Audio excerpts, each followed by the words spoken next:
Hello everyone, welcome back to my channel. Today we are watching episode 2 of Haunted Hearts.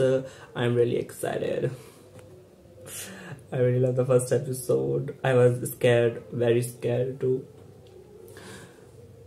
Let's find out why is he how did he become a ghost? Let's see.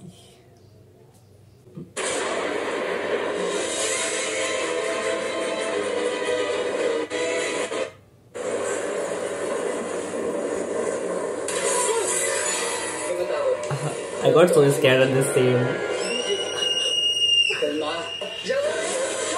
Let's do it. Water. Oh. This is a scary one. You are scaring him. Come like a human, no?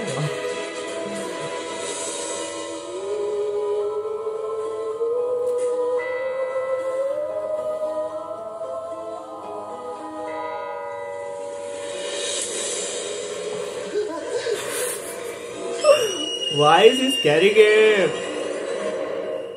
Don't come like this. Oh my god.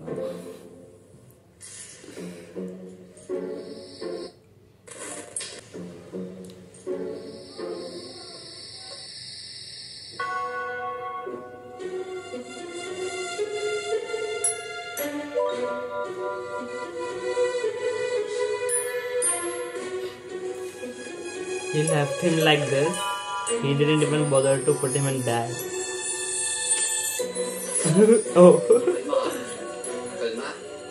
Hindi na kita lalapitan, okay? Nagkabaliw na ako.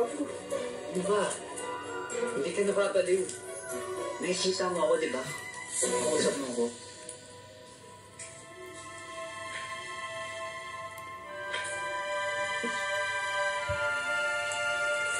Tuwing Halloween, numinipis yung linya sa pagitan ng tao at multo. Kaya nakikita ko ng mga tao, nakakahawa ako ng bagay. Kaya nahawakan kita nun. Pero, hindi ko alam kung bakit nakikita mo pa rin ako kahit tapos na yung Halloween. So, Because you have a special connection. multo ka nga. Ligaw na kaluluwa. Multo ako. Pero hindi ako ligaw na kaluluwa. Kasi yung spirit ko is bounded na dito sa bahay na to. Pero may unfinished business ako kaya nandito pa ako. Ano yung unfinished business na yan? Hindi pa ako na Oh wow! Such an interesting unfinished business. May sasabihin sana ako. And now I have fallen in love with Hindi you. naman sa pagiging assuming ako, no? Pero feeling ko nung party, siyempre, akala ko totoong tao ka. Piniflirt mo ako. Medyo nag-expect din naman ako nun. He was flirting with Sana you. tanong kung piniflirt mo ba ako dahil gusto mong ma-inlove o You para actually love makatawid me. ka sa afterlife? Hindi ako ganun. Hindi ako manipulative, okay? Okay. Tsaka kung ganun ako, hindi sana ang dami ko nung sinudus. So you really like him? Are you saying? I just found you cute. Ah! Na-enjoy ko yung company mo. Wow. And yung ironic lang kasi feeling ko nabigyan ako ng buhay. Oh, so good. Hindi ka naman siguro nangangagat o nangangain katulad sa mga horror movies, no? Nangangain ako pero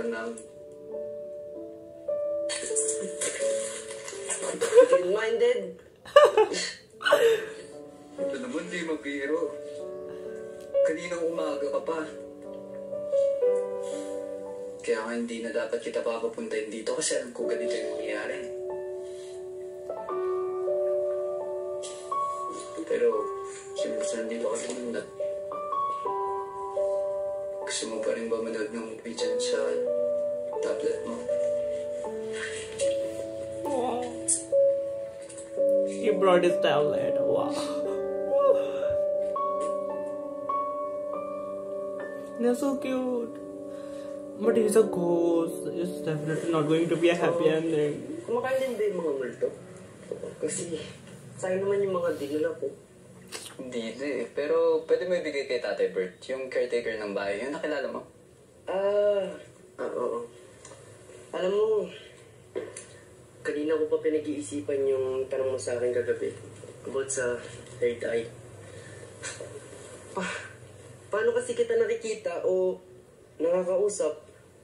For sure, wala naman siguro, no? Kasi kung meron, edi sana dati pa ako nakakita o nakakausap ng ibang multo. Gusto mo ba talaga malaman? Kasi may kakilala ako na baka makapagbigay sa'yo ng sagot. Pero baka bigla ka na naman kasi magsisisigaw tapos magtatatakbo dyan. Siguraduhin mo kasi na hindi nangangagat o nangangain yan. Ang bata. Ano? Tara, dito.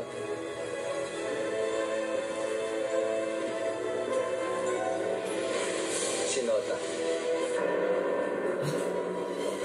Oh,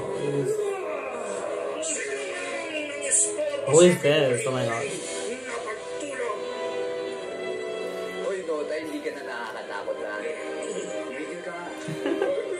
Pasensya ka na, my friend. Uy, sino itong kaluluwa na kasama My mo? boyfriend. Hindi siya kaluluwa. Tao siya. Pero, nakikita at nakakausap niya ako.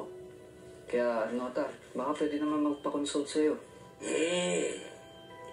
Ikatlong mata? Hindi rin. Kasi ngayon niya lang ito na-experience. Lumapit ka sa akin, lalaki. Bakit? He's so scared. Ayoko ba? Kainin mo ko. Gusto mo ba talaga malaman yung sagot? Hindi. Stop. He's so Kumatakot. cute. Hello po. Nasa harapan niyo na po ako. Hello? Hi? Alam kong nasa harap kita. Manahimik ka't binabasa ko ang enerhiya mo. Okay. Sorry.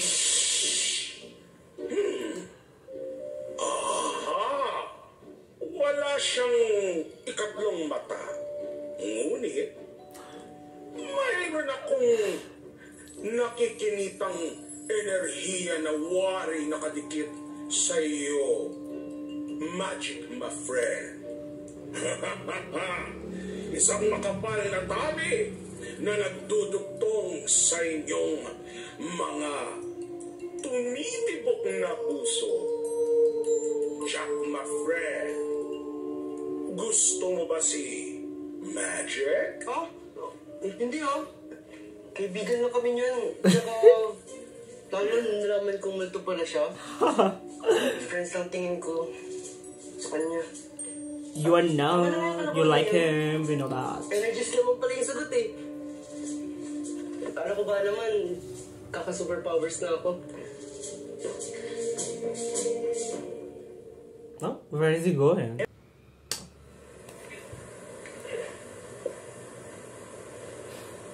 May dumi pa ako sa mukha. Oh my god, the way he looks at him. Sarap matitigan eh. Walang multo. Siguro, fuckboy ka nung nabubuhay ka, no? O hindi Bait-bait ko kaya. Oh? Sheltered ako. Tsaka only child lang ako, no? Tapos nung bata ako, sakitin pa ako hanggang sa paglaki ko. So, taong baya ko. Kaya huwag mo nga tatawagin fuckboy. Okay, fine. Sorry So, ano yung buhay mo nung hindi ka papatay? Buhay ko. Bahay. Friends. School. Yun. Doon yung cycle ng buhay ko. Tapos, pangarap ko maging musician. Yun yung pinaka-greatest dream ko. Tumugtog sa napakaraming tao. Kaso, ayaw ni Mami kasi wala daw akong kikitain doon. So, nag-architect ako. I mean, marunong naman ako sa arts, pero ilang beses ko iniyakan yung pangarap ko na yun. Sayang. Grabe. Nakakalungkot din pala maging multo, no? So, ilang taon ka nun nung... Ay, wait. Tama na yun. So, ito naman. So, saan ka nag-school nun? Teka, ba't ang dami mong tanong? Wala pa akong alam sa buhay mo. Ikaw nga magkwento. Okay, fine. Wait, saan ba ako mag-start? Okay. Eto, nag-aaral kasi ako ngayon ng IT. Kasi gusto ko maging programmer ng games. Gusto ko maging programmer ng games. Tapos, sabi nila nerd daw ako dati. Pero di nila alam, may hidden talent ako. Ano? Alam ba kung ano? Ano nga?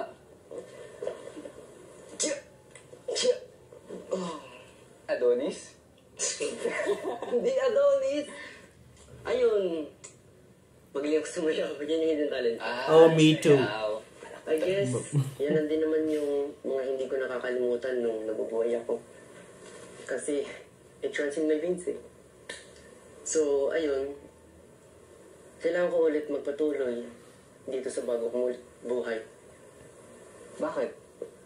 Dati ka bumulto? Sabi mo eh. Sa bago mong buhay. Wait, paano ko ba sa'yo may explain to? Okay, ito. Oh. Nagka-car accident ako. At may long-term amnesia ako.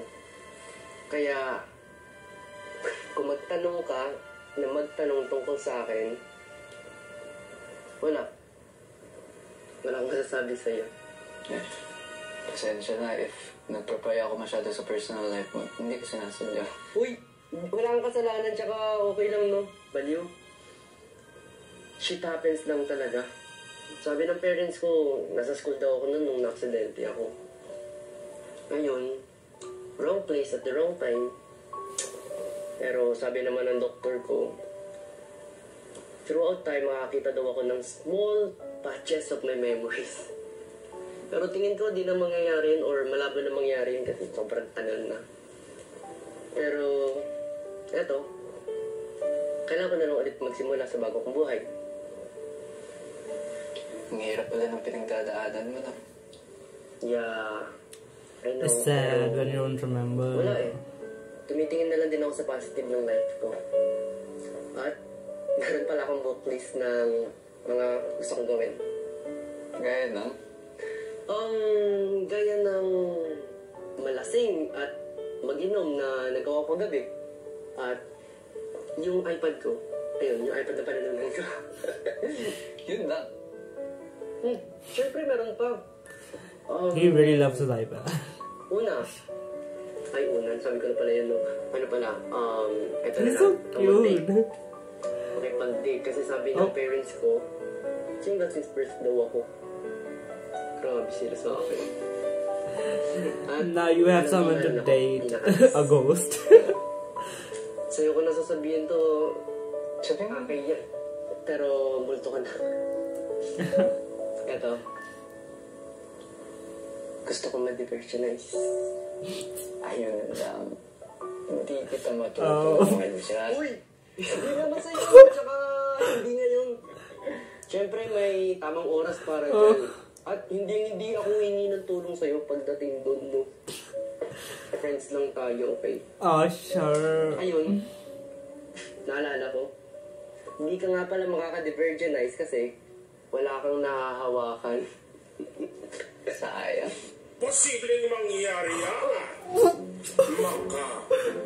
What the hell At are you telling them to? nice. Imagine. Oh. May in love siya. Kanina ka pa ba na nakikinig dyan? Nota. They can touch each other now. Song nota to. Ay, totoo naman. Matagal ko nang sinasabi sa'yo, Magic, my friend, na sa oras na magkaroon ka ng makataong pakiramdam, may pagkakataon na makahawa ka ng mga bagay-bagay. Kaya nga ligawan mo na si Gina. Gina? Oo. Si Gina kasi, multo yun dito sa bahay. Sabi ni Nota, ligawan ko na daw siya para makatawid na ako sa afterlife.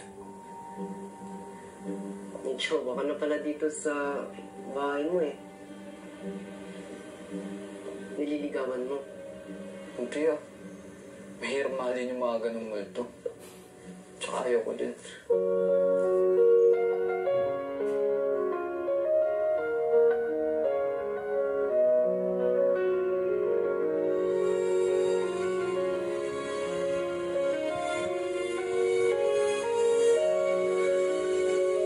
Iwalag sa dilim tayong dalawa, pag-ibig na umapaw at di nadarama.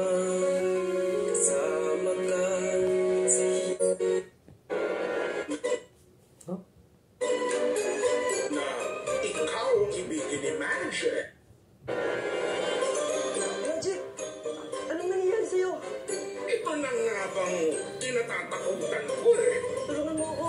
Oy, ayaw ko din naman na ikaw ang ibigin They can touch each other? na mas madali sana ang solusyon. Paano ba magkakaroon ng third eye na yan? Wow, guys, this is so good. I really love this. Our two main leads are so cute. You can tell that Magic really likes Jack. I'm so happy, but he's a ghost. But notice it, they can touch each other by something, some ritual or something like that. I am excited to see what is that. Oh my god, I really like this. This is so good. It's an interesting plot. Yes, I will see you in the next video, guys. Bye.